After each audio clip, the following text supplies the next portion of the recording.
Ottupara ജനതയിൽ ഗൃഹോപകരണങ്ങൾ online വിലയേക്കാൾ വലിയ കുറവിൽ.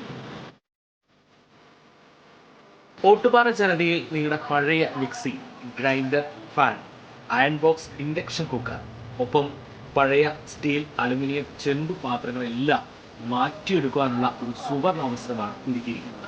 1399 രൂപയ്ക്ക് മിക്സികൾ, ഫാനുകളെല്ലാം വലിയ വിലക്കുറവിൽ. ഇൻഡക്ഷൻ കുക്കർ 1199 രൂപ. 3 ബർണർ ഗ്യാസ് സ്റ്റൗ ആണെങ്കിൽ 1999 രൂപ മുതൽ ആണ്.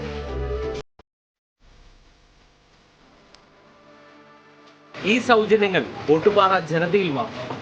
ജനത ഓട്ടുപാറ. ഫോൺ 9526267779. ജനങ്ങൾക്ക് മുന്നിൽ മുഖ്യമന്ത്രി അപഹാസ്യനാവുന്നതായി പ്രതിപക്ഷ നേതാവ് വി.ഡി. സതീശൻ. എന്തെല്ലാം കോൺക്ലേവാണ് സർക്കാർ നടത്തുന്നത്? ഉള്ള ബഹുമാനം കൂടി പിണറായി വിജയൻ കളഞ്ഞു. ഇങ്ങനെ ഒരു മനുഷ്യന് കാപട്യം കാണിക്കാൻ കഴിയുമോ എന്നും ജനങ്ങൾക്ക് മുന്നിൽ മുഖ്യമന്ത്രി അപഹാസ്യമായി നിൽക്കുകയാണെന്നും വി.ഡി. സതീശൻ പറഞ്ഞു. സുപ്രീം കോടതിയിൽ കൊടുത്ത സത്യവാങ്മൂലം പിൻവലിക്കുമോ? അന്ന് എടുത്ത കേസുകൾ പിൻവലിക്കാൻ തയ്യാറാകുമോ? തുടങ്ങി 3 ചോദ്യങ്ങളാണ് പ്രതിപക്ഷം ചോദിച്ചത്. എന്നാൽ അതിനൊന്നും കൃത്യമായ മറുപടി ലഭിച്ചില്ലെന്നും അദ്ദേഹം മാധ്യമങ്ങളോട് പറഞ്ഞു. UDF ഭരിക്കുമ്പോൾ യോഗി ആദിത്യനാഥിന്റെ സന്ദേശം വായിച്ചാൽ എന്താകുമായിരുന്നു സ്ഥിതി? പിണറായി വിജയൻ, യോഗി ആദിത്യനാഥ് ഇവരൊക്കെ ഒരേ ലൈനാണ്. മുഖ്യമന്ത്രി ഒരു കാഷായ വസ്ത്രം കൂടി ധരിച്ചാൽ മതിയാകും. അതുമാത്രമാണ് മാറ്റം. നല്ല കമ്മ്യൂണിസ്റ്റുകാർ നമ്മുടെ നാട്ടിലുണ്ട്. ഇത് എന്ത് തരം കമ്മ്യൂണിസമാണെന്ന് അവർ ചോദിക്കുകയാണെന്നും വി.ഡി. സതീശൻ പറഞ്ഞു.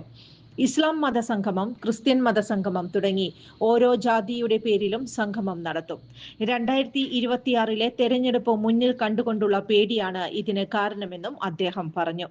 അതേസമയം UDF നയ വിശദീകരണ കോൺവെൻഷനിൽ രാഹുൽ മാങ്കൂട്ടത്തിലിന്റെ വിഷയം പ്രതിപക്ഷ നേതാവ് വിശദീകരിച്ചു. രാഹുലിന്റെ കാര്യത്തിൽ എടുത്ത തീരുമാനം ആരും ഒറ്റയ്ക്ക് എടുത്തതല്ലെന്നും പാർട്ടി ഒറ്റക്കെട്ടായി എടുത്ത തീരുമാനമാണെന്നും യോഗത്തിൽ അദ്ദേഹം പറഞ്ഞു. കൂടാതെ രാഹുൽ വിഷയത്തിൽ സൈബർ അതിക്രമം തുടരുന്നതിൽ വി.ഡി. സതീശൻ സ്വയം ഭാഗം വിശദീകരിക്കുകയും ചെയ്തു. രാഹുൽ വിവാദത്തിനു ശേഷം ആദ്യമായാണ് പ്രതിപക്ഷ നേതാവ് പാലക്കാട് എത്തിയത്. കൂടുതൽ വാർത്തകൾക്ക് ഞങ്ങളുടെ ചാനൽ സബ്സ്ക്രൈബ് ചെയ്യുക. ഫേസ്ബുക്ക് ഫോളോ അപ്പ് ചെയ്യുക. വാർത്തകൾ വേഗത്തിലറിയാൻ എനി ടൈം ന്യൂസ്.